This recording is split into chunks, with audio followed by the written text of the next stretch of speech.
있는데요. 목요일 본문 보니까 열왕기하 9장 14절부터 26절까지입니다.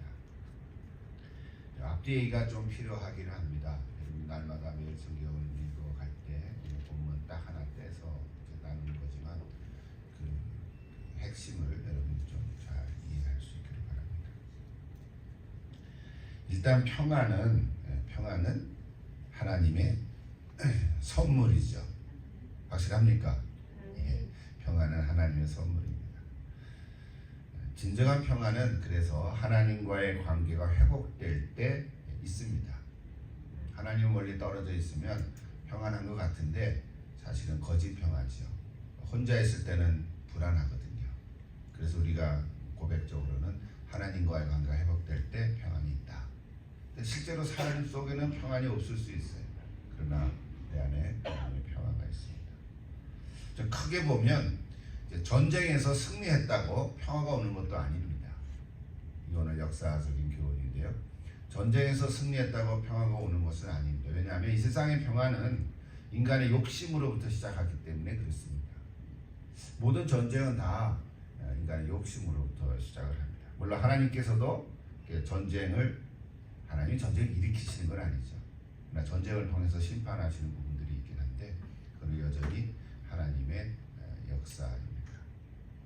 그래서 세상의 전쟁은 인간의 탐욕, 우상 숭배로부터 시작되었기 때문에 하나님은 속지 않습니다. 자, 오늘 본문을 봐야 되는데 그 앞에 부분 잠깐 말씀을 드립니다. 오늘 어제 본문이죠. 9장부터 1절부터 13절까지인데 이게 여호사밧의 아들 예후 왕의 이야기입니다.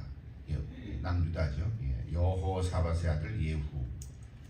근데 예후가 왕이 된 사건이 어제 기록되어 있지만 예후가 왕이 된 그 기록들을 엘리사를 통해서 이렇게 기름 부은 사건을 우리 기록하고 있습니다. 제자 중에 하나를 보내어서 엘리야가 직접 한 것도 아니에요. 제자 중에 하나를 보내서 너 가서 예후에게 기름을 부어 북이스라엘의 왕으로 삼아라. 근데 그때는 이미 왕이 있었거든요. 그러니까 이거가 발각이 되면 어떻게 될까요? 요즘 말로 하면 구테타가 되는 거죠. 왕이 있는데 왕을 세우면 되겠습니까? 안 되는 거죠. 그러니까 그 죽음을 무릅쓰고 가서 그래서 예후를 10대 왕으로 셉니다. 그 9대가 누구냐면 요람이에요. 요람. 여호람이라고도 하고요. 그 요람은 8대가 아하시아고 그 다음 7대가 아합 왕이에요. 제가 왜 이걸 얘기하냐면 이제 이 예후가 왕으로 세운 것은 아합 왕을 심판하기 위한 하나님의 섭리예요. 이 아합 왕이 아주 악한 왕이었잖아요. 사실 그 7대예요. 7대, 그다음 8대, 9대가 요람인데요. 자, 그래서 예후 왕이 등장함으로써 가장 악한 왕 중에 하나인 이 아합 가문에 대한 심판이 시작이 됩니다. 사실 아합보다는 그 부인 이세벨이 더 악독한 거죠. 사실 아합은 좀 바보 같은 거예요. 근데 그 부인 이세벨이 더 아주 사악했어요. 이건 역사를 다 가르치죠. 그래서 이미 그때 하나님께서는 그때는 엘리야 선지자 활동했을 때인데 그 엘리야를 통해서 예고를 했어요. 그 아합과 이세벨의 심판이 있으리라. 근데 그때 당시는 즉각 시행하지 않고 이제 예후 왕을 도구로 삼아서 이제 심판을 시작하시는 것입니다. 아합과 이세벨은 나라 전체가 우상 숭배에 빠지도록 조장했고요. 그리고 여러분 나봇의 포도원 사건 아시죠? 그 하나밖에 없는 그 선한 그 일종의 백성인데 그 나봇의 포도원을 아합이 갖고 싶어서 근데 못 가졌어요. 그러니까 그냥 슬피 울고 바보같이. 그랬더니 이세벨이 어떻게 했어요? 하면서 내가 알아서 처리할게 이래가지고 그 나봇을 이렇게 무고한 사람을 이렇게 죽게 해가지고 빼앗았죠. 많은 하나님의 종들도 학대했고요. 그래서 아합과 이세벨의 악행이 정점에 이르렀고 사실 심판은 필연적이었습니다. 이제 하나님의 때가 이른 거죠. 그것이 이제 9장 1절부터 13절의 이야기입니다. 그러니까 하나님께서는 엘리사의 제자를 통해서 예후를 왕으로 세웁니다. 그 목적은 이제 아합 왕을 심판할 때가 이뤘다. 이제 그 얘기입니다. 여러분 오늘 이 시대도 이렇게 보면 그런 경우들이 종종 있습니다. 지도자로 세워졌지만 기세등등하게 정말 온갖 악을 행하고요. 뭐 세계적으로 우리가 다 세계 역사를 다 아는 건 아니지만 이렇게 특별히 이렇게 뉴스로 이렇게 나타나는 어떤 제3 국가들도 그런 경우들이고요. 억울한 시민들의 마음을 풀어주지 못하고요. 오히려 의인들의 그 신원도 짓밟아 버리고 맙니다. 그래서 끝날 것 같지 않은 그런 악한 정부도요, 때가 되면 무너집니다. 그렇죠? 제 기억으로 제일 악하게 옛날에 필리핀 어떤 그 여왕이 있었죠. 그 자기 방에 구두가 2,000켤레, 3,000이었나요? 맞아, 3,000. 평생 신어도 못 신을 것 같아요. 매일 갈아입어도요, 10년 이상 갈아입잖아요. 그런 어떤 사악한 사람들이 현재 시대에도 있습니다. 하나님께서는 그래서 악에 대한 심판을 결코 잊지 않으십니다. 그래서 우리는 어떻게 해요? 우리가 뭐 국가의 어떤 중요한 자리에 있는 사람들은 아니지만 우리 기도하는 사람들이니까 절망하거나 체념하고 또 낙심하지 말고 악에 저항할 줄도 알고 또 의를 세우는 일을 멈추지 않고 계속해서 기도해 가야 될 줄 믿습니다. 때가 되면 하나님께서 반드시 이렇게 심판할 것입니다. 그게 우리 열왕기하 9장의 이야기예요. 자, 오늘 본문으로 좀 들어가 보십시오. 14절부터 16절까지인데 예후에 대한 얘기, 예후왕.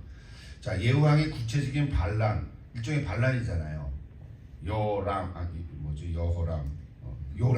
왕이 있는데 왕이 됐으니까 이걸 어떻게 이제 반란하고 심판해 주는지를 짧게 설명해 주고 있습니다. 세 부분으로 나눠서 읽겠습니다. 14절부터 16절, 그 다음에 17절부터 20절, 21절부터 26절 이렇게 세 부분으로 같이 나눠서 좀 읽겠습니다. 그래서 성경을 펴시고요. 매 성경을 이제 펴서도 좋고. 자, 먼저 9장 14절부터 16절까지 같이 한 목소리로 천천히 읽겠습니다. 이에 님시의 손자 여호사밧의 아들 예후가 요람을 배반하였으니 곧 요람이 온 이스라엘과 더불어 아람의 왕 하사엘과 맞서서 길앗 라못을 지키다가 아람의 왕 하사엘과 더불어 싸울 때에 아람 사람에게 부상한 것을 치료하려 하여 이스라엘로 돌아왔던 때라. 예후가 이르되 너희 뜻에 합당하거든 한 사람이라도 이 성에서 도망하여 이스라엘에 알리러 가지 못하게 하라 하니라. 예후가 병거를 타고 이스라엘로 가니 요람 왕이 거기에 누워 있었습니다. 유다의 왕 아하시아는 요람을 보러 내려왔더라. 뭐 잘 설명하는 시간이 많이 가요. 뭐 지명도 나오고 그러는데 어쨌든 여기 14절 첫 절을 보면 뭐가 나옵니까? 남유다 여호사밧의 아들 예후 왕이 이제 아왕의 아들인 요람을 배반했다. 그거 시작이 되는 거죠. 이미 언급했지만 아합과 이세벨 그 가문은 이제 자신의 탐욕을 주체하지 못하고 아까 언급했지만 그 나봇의 포도원을 강탈하기 위해서 누명을 씌워서 죽여버렸잖아요. 더 악한 게 이세벨인데 오늘 그 옆에 있는 매성의 글을 그대로 좀 인용합시다. 짧게 얘기하려고요. 옆에 글 보면 이렇게 됐어요. 음행과 술수로 요약되는 이세벨의 추하고도 넘치는 악행들이 자신을 넘어 남편과 아들, 가문에 속한 모든 사람과 신하들, 나아가 바알 숭배에 가담한 수많은 백성에게까지 영향을 미쳐 그들로 하여금 죽음의 심판에 이르게 만듭니다. 그러니까 하나님께서는 역사의 흐름을 왕정을 바꾸면서 이렇게 간섭하시고 개입하시고 주관해 가시는데 하나님의 선한 공의함으로 다스리는 거죠. 만약에 우리가 그때 당시 살았었다면 그리고 아합 시대에 살았었다면 어떤 마음을 가졌을까요? 저 주인 너 죽지도 않네. 아마 그렇지도 몰라. 근데 그때 살다가 그냥 죽었어. 그러면 그 사람은 아합 왕의 결과를 못 보고 죽은 거잖아요. 그러나 역사가 흘러서 지금 예후 왕 시대에 와서 하나님께서는 예후 왕을 통해서 이제 아합의 아들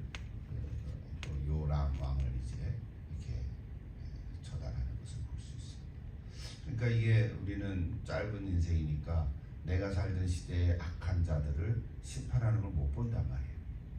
그리고 죽을 수도 있거든요. 그러나 하나님의 역사는 그렇지 않다는 거예요. 그래서 우리는 뭘 믿어야 돼요? 하나님의 공의는 살아있다는 거죠.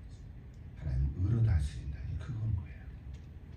여러분, 작은 탐욕이 자신뿐만 아니라 가족과 공동체, 국가 전체에 부정적인 영향을 주게 됩니다. 근데 보통 같았으면 회개를 할 만한데 악한 자들은요, 회개를 안 해요. 자신의 잘못은 끝까지 물고 갑니다. 가끔 영화 같은 걸 보면 그런 영화 이렇게 보면 그런 게 나와요. 악한 자들은 끝까지 가요. 끝까지 가서 더 이상 돌이킬 수 없을 때까지 가다가 이제 망하는 거죠. 결과는 뻔한 영화인데 그 과정이 재밌어서 가끔 이제 한두 개 보기는 하는데요. 여러분, 그 영화지만 현실도 그럴 수 있어요. 악한 자들은요, 자신의 잘못을 뉘우치거나 회개하지 않습니다. 참 이상해요. 그러니까 그것을 회개하면 다 무너진다고 생각하는 거예요.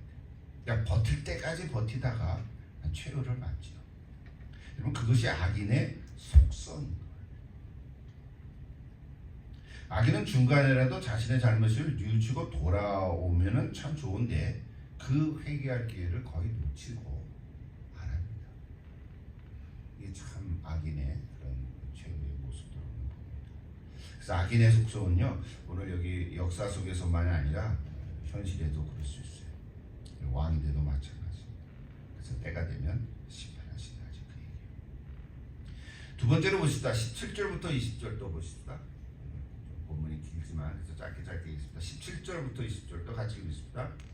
이스라엘 망대에 파수꾼 하나가 서 있더니 예후의 무리가 오는 것을 보고 이르되 내가 한 무리를 보나이다 하니 요람이 이르되 한 사람을 말에 태워 보내어 맞이하여 평안하냐 묻게 하라 하는지라. 한 사람이 말을 타고 가서 만나니 이르되 왕의 말씀이 평안하냐 하시더이다 하매 예후가 이르되 평안이 네게 상관이 있느냐 내 뒤로 물러나라 하니라. 파수꾼이 저야나 이르되 사자가 그들에게 갔으나 돌아오지 아니하나이다 하는지라. 다시 한 사람을 말에 태워 보내었더니 그들에게 가서 이르되 왕의 말씀이 평안하냐 하시더이다 하매 예후가 이르되 평안이 네게 상관이 있느냐 내 뒤를 따르라 하더라. 파수꾼이 또 전하여 이르되 그도 그들에게까지 갔으나 돌아오지 아니하고 그 병고 모든 것이 님시의 손자 예후가 모든 것 같이 비치게 오나이다 하니. 성경을 읽었지만 딱 눈에 안 들어오죠. 무슨 얘기예요 이게 도대체가. 이제 예후왕이 실행에 옮기는 과정인데 요람왕이 멀리서 이렇게 보니까 예후왕의 무리들이 이렇게 오는 거예요. 그래서 요람왕이 그 신하 하나를 보내서 그 기마병이라서 말 타고 가가지고 예후왕 앞에 만났어요. 오늘 성경에는 평안하냐 묻게 하라 뭐 이런 건데 조금 현대말 나오면 뭐 무슨 얘기예요? 요람왕이 가로되 너 가서 평안의 소식이 있냐 물어봐라. 이제 그런 얘기. 그러니까 쉽게 말하면 뭐예요? 평안의 소식을 가지고 왔느냐 아니냐 그거 물어보는 거죠. 나랑 화친하려 그러느냐 아니면 나를 해하려고 하느냐 그거 물어보는 거거든요. 그래서 실제로 그 기마병이 이렇게 평안하냐 이렇게 물었어요. 그러니까 이렇게 이제 임금님께서 평화의 소식이냐고 물어보라 하셨어. 뭐 이런 거죠. 우리 왕이 평화의 소식을 갖고 왔냐 물어보라고 하셨습니다. 예왕이 뭐라 그랬습니까? 평안이 네게 상관이 있느냐 내 뒤로 물러나라. 뭐예요? 평화의 소식인지 아닌지가 너와 무슨 상관이 있느냐 그런 뜻이에요. 내가 평화의 소식을 갖고 왔는지 안 왔는지 너 무슨 상관이야. 너는 내 뒤로 와라. 너 나를 따르라 그런 거예요. 이게 반란인 거죠. 예후왕 예후가 그 요람왕 입장에서 보면 자기가 왕인데 예후가 이제 온 거잖아요. 넌 날 따르라 그런 거예요. 그래서 간 전령이 돌아오지 않자 요람왕은 기마병을 두 번째로 또 보내요. 두 번째로 또 버리는데 똑같은 일이 일어나는 거예요. 평안의 소식을 갖고 왔느냐? 너가 평화의 소식을 네가 뭔 상관이냐? 넌 나를 따르라 그런 거예요. 그러니까 예후 왕이 우리는 여기 성경에 자세히 나오지 않지만 그때 당시도 이미 알고 있는 거예요. 요람 왕의 신하들이 요람 왕이 잘못하고 있는 걸 알고 있고 예후가 왕이 될 거다 하는 것도 알고 있는 거예요. 그러니 한마디로 날 따라라 그러니까 마지못해 따라가는 거지 사실은. 그러니까 요람 왕이 어떻게 됐어요? 화가 날 거 아니에요? 화가 나서 미친 듯이 그 다음에 병거를 준비하라고 명령을 합니다. 그게 이제 그 다음 얘기들이에요. 22절 같이 볼까요? 21절부터 마지막. 요람이 이르되 메오라 하매 그의 병거를 메운지라. 이게 메오라라는 병거 준비하라는 그런 얘기죠. 이스라엘 왕 요람과 유다 왕 아하시아가 각각 그의 병거를 타고 가서 예후를 맞을새 이스라엘 사람 나봇의 토지에서 만남에 요람이 예후를 보고 이르되 같이 읽읍시다. 22절. 요람이 예후를 보고 이르되 예후야 평안하냐 하니 대답하되 네 어머니 이세벨의 음행과 술수가 이렇게 많으니 어찌 평안이 있으랴 하더라. 요람이 그 손을 돌이켜 도망하며 아하시아에게 이르되 아하시아여 반역이로다 하니 예후가 힘을 다하여 활을 당겨 요람의 두 팔 사이를 쏘니 화살이 그의 염통을 꿰뚫고 나오매 그가 병거 가운데서 엎드려진지라. 예후가 그의 장관 빗길에게 이르되 그 시체를 가져다가 이스라엘 사람 나봇의 밭에 던지라. 얘가 기억하려니와 이전에 너와 내가 함께 타고 그의 아버지 아합을 쫓았을 때에 여호와께서 이같이 그 일을 예언하셨느니라. 여호와께서 말씀하시기를 내가 이제 나봇의 피와 그의 아들들의 피를 분명히 보았노라. 여호와께서 또 말씀하시기를 이 토지에서 네게 갚으리라 하셨으니 그런즉 여호와 말씀대로 그의 시체를 가져다가 이 밭에 던지리라 하는지라. 이 밭이 어떤 밭이죠? 나봇의 포도밭입니다. 아합이 그 나봇의 포도밭을 빼앗긴 그 자리에서 사실은 그 아들 요람이 죽은 거죠. 놀랍지 않습니까? 이 하나님의 어떤 그 역사의 모습이. 우리는 그 역사를 한꺼번에 그냥 뭐 한 5분에 다 읽어버렸지만 그 역사의 흐름을 그 현장에서 이렇게 가보세요. 얼마나 많은 이야기들이 있었겠습니까? 또 여기 매 성경 문장 하나 또 그대로 봅니다. 옆에 보니까 그 22절에 나오는 얘기 중에 그런 말이 나옵니다. 이 말은 어딘지 찾으셨어요? 22절. 네 어머니 이세벨의 음행과 술수가 이렇게 많으니 어찌 평안이 있으랴 하는 의미심장한 말을 남깁니다. 그 다음 이 말은 진정한 평안이 전쟁에서의 승리를 통해 오는 것이 아니라 우상 숭배와 불의를 조장함으로 나라를 파국으로 몰고 간 아합 가문에 대한 심판을 통해 오는 것임을 알리는 선언입니다. 우리 겉으로만 보면 사람을 죽이고 전쟁을 하고 막 그런 일들인데 사실은 하나님의 말씀은 그것을 통해서 하나님의 평화가 임한다는 얘기예요. 그러니까 평화는 그냥 뭐라 그럴까요? 뭐 목가적이고 저기 뭐 언덕에 앉아가지고 좋네 뭐 이런 정도의 평화가 아니라는 거예요. 뭐 그것도 평화는 평안이지요. 그러나 하나님의 평화는 어떤 면에서는 악과의 싸움 속에서 이루어지는 거죠. 그러니까 전쟁일 수도 있죠. 그러나 그 전쟁은 하나님이 가인섭한 전쟁은 성전 거룩한 일이죠. 그러니까 거룩한 일을 회복하시는 거죠. 이게 오늘 선언이라는 거예요. 여러분 오늘 이 시대도 한 국가의 상황을 볼 때 비슷합니다. 뭐 아직은 아니지만 악행을 저지른 정부가 있다면 반드시 심판을 받게 돼 있을 거예요. 그것이 하나님의 공입니다. 역사를 보면 그렇습니다. 여러분 억울한 사람을 그 신원을 해결해 주지 않으면 그거는 하나님께서 허락하지 않으시는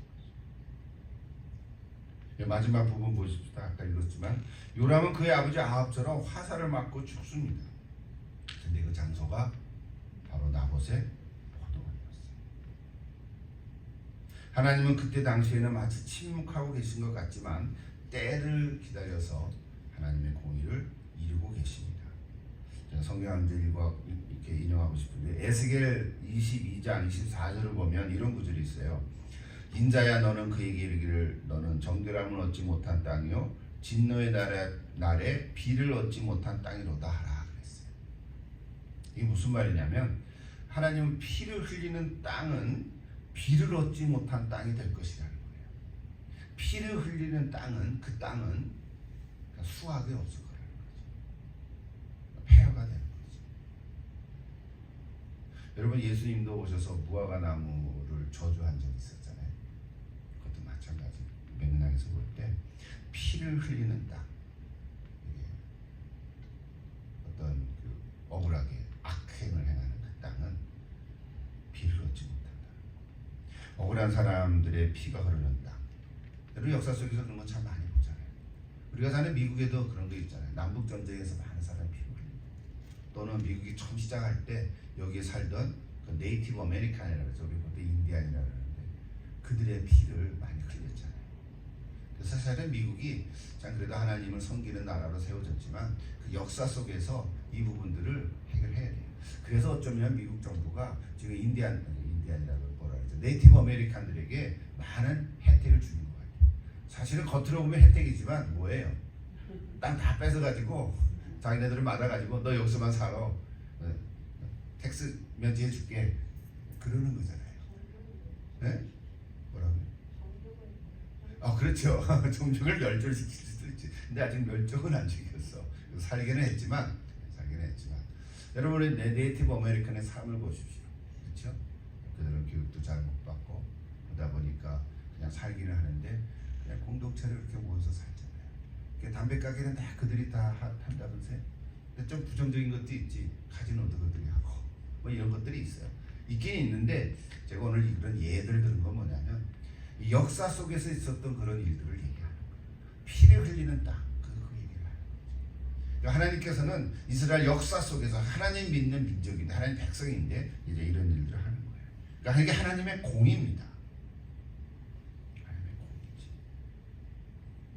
대표적으로 가난한 사람을 대표하는 사람들이 누굽니까? 고아와 과부 그리고 나그네. 성경에 그렇게 나오죠. 예, 구약 성경에는 대표적으로 고아와 과부를 돌봐라, 나그네를 대접하라. 그렇게 되죠. 나그네가 어떤 사람인지는 중요한 게 아니에요. 왜 고아가 됐고 과부가 됐는지는 그 상황 속에서 다 다르지만 일단 이스라엘 백성 너희들은 고아와 과부를 돌보고 나그네를 대접하라. 이게 그냥 무슨 착한 행동을 윤리적으로 얘기한 게 아니에요. 하나님은 그들을 통해서 하나님의 의를 이루시는 거죠. 그래서 악을 행하고도 부끄러움이 없는 자, 그들이 바로 저주를 받은 땅입니다. 그렇게 만든 주범과 공범들에게도 심판이 집행될 것입니다. 역사를 보면 그렇습니다. 그렇죠? 역사를 보면 그렇습니다. 그때나 지금이나 마찬가지. 하나님은 왕이라도 그의 악행과 죄를 묵과하지 않으십니다. 예외가 없습니다. 정리하십시다. 오늘 예후 왕은 요람을 향해서 반역의 의도를 밝힙니다. 이는 사적 보복이 아닌 거예요. 이세벨의 음행과 악행에 대한 심판이라는 거죠. 그들은 평안을 묻지만 정작 나봇과 나라의 평안을 짓밟고 파국으로 몰고 간 아합의 죄악에 대한 보응이라고 밝힙니다. 이건 내 개인적인 복수가 아니라는 거죠. 하나님의 심판이다. 예후 왕이 멋있지 않습니까? 요즘도 우리 미국에서 또는 우리가 아는 조국 삼국에서도 또는 제3국에서도 또는 현재도 전쟁을 일으키고 있는 나라 속에서도 그 내막을 보면 우리는 다 모르죠. 그 뉴스를 통해서 보지만 다 몰라요. 그 어떤 음모들이 얼마나 많은지 모릅니다. 무기를 대해주고 또는 옛날에 팔레스타인에서 미국이 철수할 때 무기를 다 내놓고 왔잖아요. 근데 그 무기를 가지고 지금 싸우는 거잖아요. 그 얼마나 최신식의 무기를 놓고 와서 그거 가지고 싸울 거예요. 여러분 그 내막들을 보면 정말 그냥 화가 나는 경우도 있어요. 근데 그거는 다 몰라요. 그 커넥션도 있고 복잡해요. 알 수도 없고 이런 일들이 요즘에도 일어난다 말이죠. 그러나 사실은 전에도 얘기했지만 이런 뉴스를 모르면 어떨까요? I'm okay. I don't care. 솔직히 여러분 뉴스를 못 들은다, 뉴스가 없다 그러면은 내 주변의 삶은 괜찮잖아요. 좀 뭐 힘들고 어려움이 있지만 또 나를 좀 깍깍거리는 사람이 있을지 모르지만 뭐 그렇게 큰 어려움 없이 그냥 내게 주어진 삶을 살아갑니다. 이게 정보시대가 돼서 우리가 이거 알 것뿐이지 사실은 돌아다니면서 어떻게 뉴스를 다 알겠습니까? 옛날에는 몰랐잖아요. 어디에서 무슨 일이 일어나는지 모른단 말이에요. 몇 년이 지나도 모르는 거죠. 어디에선 전쟁이 일어나고, 그쵸? 지진이 일어나고, 학살이 일어나도 모르는 거죠. 나중에, 그런 일이 있었대, 뭐 이런 거잖아요. 그러니까 어쩌면 오늘 우리도 하나님 내게 주신 이 삶을 개인적으로 살아갈 때는 평안해요. 근데 이상하게 다 열심히 살아가는 것 같아요. 얼마나 열심히 다들 하루부터 아침부터 저녁까지 일합니까? 그러나 우리의 의식이 이런 뉴스나 정보를 통해서 저쪽에 어떤 나라에서 일어난 일들을 볼 때는 저건 아닌데 하는 생각을 합니다. 왜 그래요? 하나님 믿기 때문에. 하나님은 의로우신 분이기 때문에. 오늘 우리 구약의 이스라엘 역사를 통해서 그런 걸 우리가 배우는 거죠. 영적 교훈도 있고. 그래서 내 삶을 다시 돌이켜보고 그래서 우리는 기도하는 것밖에 없어요. 오늘 여러분들 기도하러 오셨는데 오늘 내 개인을 위해서도 기도하고 우리 가정과 교회를 위해서 기도하지만 특별히 또 오늘은 또 나라와 민족을 위해서도 기도할 필요가 있다. 바로 돼야 될 거 아니에요. 그렇지 않습니까? 어쩌면 나랑 직접 관계가 없기 때문에 우리를 좀 무시하는 경우도 있어요. 뭐 그럴 수밖에 없죠, 솔직히. 만약에 내 아버지가 돌아가시고 내 아들이 억울하게 돌아갔다면 여러분 가만히 있겠어요? 미국에서도 막 단체로 법으로도 뭐 이렇게 고소하고 그렇지 않습니까? 그러니까 오늘 우리들이 이런 전체적으로 볼 때 정리한다고 또 얘기를 했네요. 자, 눈앞에 나타난 문제는 근본적인 문제의 증상일 뿐이죠. 현상인 거예요. 그래서 근본적인 문제는 뭡니까? 하나님에 대한 불신, 교만 이거예요. 예수를 믿든지 안 믿든지 사실 인간은 본성적으로 하나님에 대해서 순종하게 돼 있어요. 하나님 믿게 돼 있다고요. 근데 안 믿는 거죠. 악해서, 교만해서. 그런 사람들도 있고 그런 나라도 있고 그런 민족도 있는 거죠. 그러나 하나님은 이 말씀 변치가 않습니다. 하나님에 대한 관계가 뒤틀어져 있으면 평화가 없다는 거예요. 오늘 그 주제 하나 얘기하는 거예요. 사실은 불안과 두려움은 사실은 그로 말미암아 나타나는 현상이죠. 그래서 뭐예요? 하나님 앞에 나와 잘못을 회개하고 뉘우치고 회개해야 돼요. 그때 용서가 되는 거예요. 아무리 악한 자라도. 우리가 늘 기도하죠. 가끔 북한의 김정은도 예수 믿게 달라고. 아멘이죠. 근데 걔가 예수 안 믿는 거지. 안 그렇습니까? 하나님 북한에 있는 그 공산당원들 예수 믿게 해달라고. 근데 얘네들이 안 믿는 거야. 회개하고 믿으면 하나님 어떻게 하실 것 같아요? 용서해 주시지. 안 그렇습니까? 네, 용서해 주시죠. 김정은이 큰 차이 됐다. 와, 이거 세계사의 같은 그 역사적인 사건일 거라고요. 북한이 정말 예수 믿는 사람들이 많아져가지고 교회가 아니라 곳곳마다 세워지고 정말 기독교 국가가 됐다. 아, 이거는 세계사의 역사가 남을 때다. 근데 그게 안 되는 거지. 안 하는 거지. 이게 문제지. 잘못했다고 생각하지만 그 주변에 또는 그 밑에 간신들 때문에 못하는 경우들이 참 많습니다. 그것이 오늘 우리의 역사입니다. 수고이 많이 갔죠. 우리에게 주시는 메시지 하나만 하고 가겠습니다. 하나님은 죄를 국가하지 않습니다. 개인적인 죄도 국가적인 죄도. 하나님의 심판은 철저합니다. 하실 때는 연기하고 기다리지만 심판하실 때는 철저하십니다. 여기까지 다 죽이라 그러잖아요. 우리가 볼 때는 얘가 무슨 잘못 있어? 그게 아닙니다. 하나님은 사랑이시지만 동시에 공의로우신 거예요. 그래서 하나님의 공의를 사랑이라는 얼굴로 가해서는 안 된다. 그 얘기죠. 우리는 이 두 가지를 다 가지고 우리 같이 가는 것입니다. 심판은 하나님께서 직접 하시기도 하지만 악인은요 스스로 하나님 앞에 나서지 못하기 때문에 스스로 떠납니다.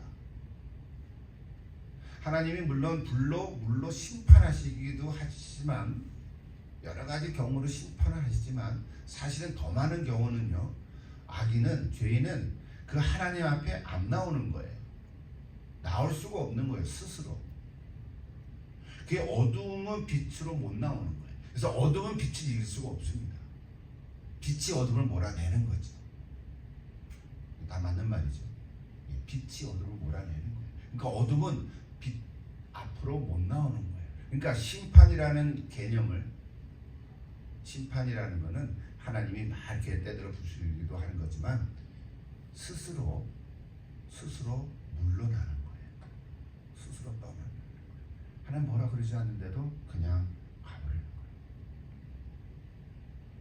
어둠의 세계로 가버리는 거예요. 오늘 저 여러분이 우리 기도하러 왔는데 하나님 앞에 나아갈 수 있는 거예요. 이게 은혜입니다. 하나님의 보좌 앞에 나아가서, 그렇죠? 히브리서는 하나님의 보좌 앞에 나가서 기도할 수 있는 거, 그게 은혜입니다.